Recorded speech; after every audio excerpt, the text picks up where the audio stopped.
Hello，咁多位老友記，2026年咧，中山嘅樓市上半年正式收官。咁最新一份由中山中原市場研究中心發布嘅住宅網簽排行榜咧，亦都正式出爐啦。不過我想提醒大家，今日咧我哋唔係單純同大家去讀榜嘅，因為一份成交嘅排行榜咧，真正值得睇嘅嘢，從來都唔係話邊個排第一，而係成交數字背後反映咗買家依家到底喺度諗緊啲乜嘢，甚至可以話呢份榜單咧已經提前透露咗2026年下半年中山樓市嘅發展方向。所以你如果正考慮緊北上退休、自住，甚至想投資大灣區嘅，今日呢條片你係值得睇到最後。咁我哋先睇成交榜啦。南部咧再次證明自己依然係最有吸引力嘅。今年上半年住宅成交第一名係坦洲嘅錦繡國際花城，半年成交360套，成交面積咧超過4.3萬平方米。咁第二名咧，可能好多人都聽過啦，就係三鄉嘅華發觀山水，成交咗350套。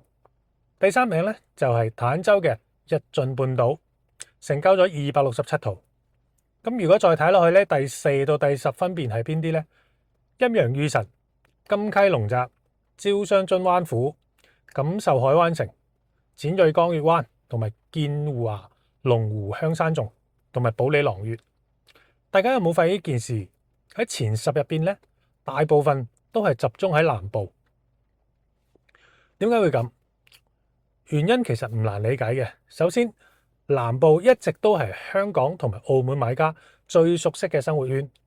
無論係返香港又好，返澳門又好，又或者日常嘅生活成本都有一定嘅優勢。再加上坦洲、三鄉多年以嚟生活嘅配套成熟啦，學校、醫療、商業基本都齊備嘅，所以一直都係剛需同埋改善型買家最容易接受嘅板塊。成交可以跑贏全市，其實一啲都唔意外。不過今年排行榜真正令我眼前一亮嘅，其實係另一個現象。大家留意下榜單，保利朗月、香山頌加埋市場一直討論到好高嘅第4代住宅，全部都有唔錯嘅成交表現。呢個代表咩？代表市場開始出現一個非常明顯嘅轉變。以前大家買樓，第一句係問幾錢啊？但依家好多買家會問有冇空中花園、露台夠唔夠大、個園林得唔得、實用率高唔高、交樓質素如何？即係話，中山嘅樓市已經慢慢由以前嘅價格競爭開始進入咗產品競爭、品質競爭，住得舒服開始比單純平要更加重要。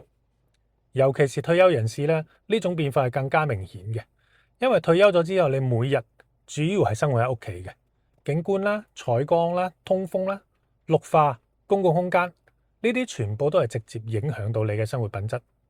所以近年第4代住宅受到歡迎，我認為唔係炒作，而係市場需求自然嘅一個演變。睇完住宅，我哋再睇下公寓市場，又係另一個故事嚟嘅。嗱，今年上半年中山108天寓成交咗205套，穩居第一嘅啦。海雅繽紛城排第2，中石翡翠華府排第3。而真正值得留意嘅咧，並唔係第1名啊，而係由第4名開始，成交量已經出現咗明顯嘅斷層，即係話公寓市場已經開始兩極分化，位置好、交通方便、產品定位清嘅項目成交依然係唔錯嘅，但係普通嘅產品咧就開始越嚟越難推。所以如果依家仲考慮買公寓，真係唔可以只睇價格，一定要睇地段同埋出租能力。發展商方面咧，同樣都係反映緊市場喺度重新洗牌嘅。敏捷地產咧，憑住敏捷國際花城同埋錦繡海灣城兩個意思項目，係556套成交攞到第1名嘅。咁第二就係保利同埋華發啦。咁萬科、駿日、陰陽呢啲品牌同樣係打入咗前10名嘅。呢組數據咧，其實同我哋講緊一件事：經過呢幾年樓市嘅調整之後咧，買家比以前會更加理性，大家唔再係只睇價錢，而係更加重視品牌實力、工程進度、交樓能力同埋後期嘅物業管理。市場已經由邊個平買邊個變成咗邊個可靠買邊個啦。講咗上半年嘅數據，咁下半年中山嘅樓市又會點呢？其實我認為咧有3個趨勢值得大家特別留意嘅。第一，四代宅一定會全面登場。由6月份開始啦，中山陸續推出咗好多幅嘅住宅地，而且規劃方向全部都係偏向於第4代住宅嘅。咁意味住由第3季度開始，東區、石岐、火炬呢啲板塊將會有更加多高品質嘅新盤推出市場，產品力咧又會提升一個 level。咁第二樣嘢，政策依然係偏向支持改善型嘅需求。目前咧賣舊買新嘅政策咧依然係持續嘅，房貸利率咧維持低位，銀行放款嘅效率咧依然係非常快。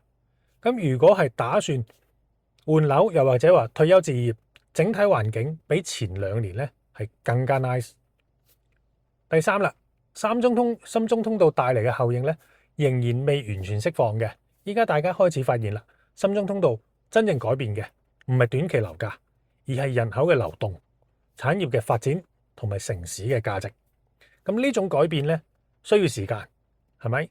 咁亦正係因為需要時間，所以真正受惠嘅板塊未來依然值得持續觀察嘅。咁最後同大家分享一個我自己嘅觀察啦。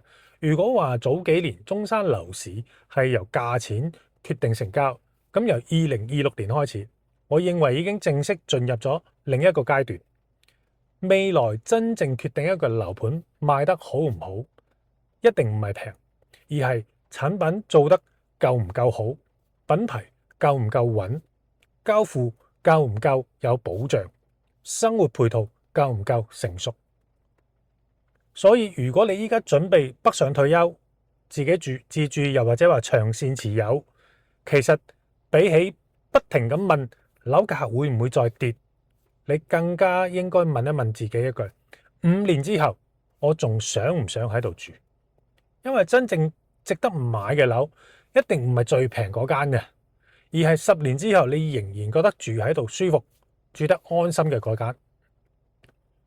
如果你想知道今次榜單入邊究竟有幾個樓盤最值得香港人留意，又或者話邊幾個4代宅最有潛力，歡迎留言或者私信我。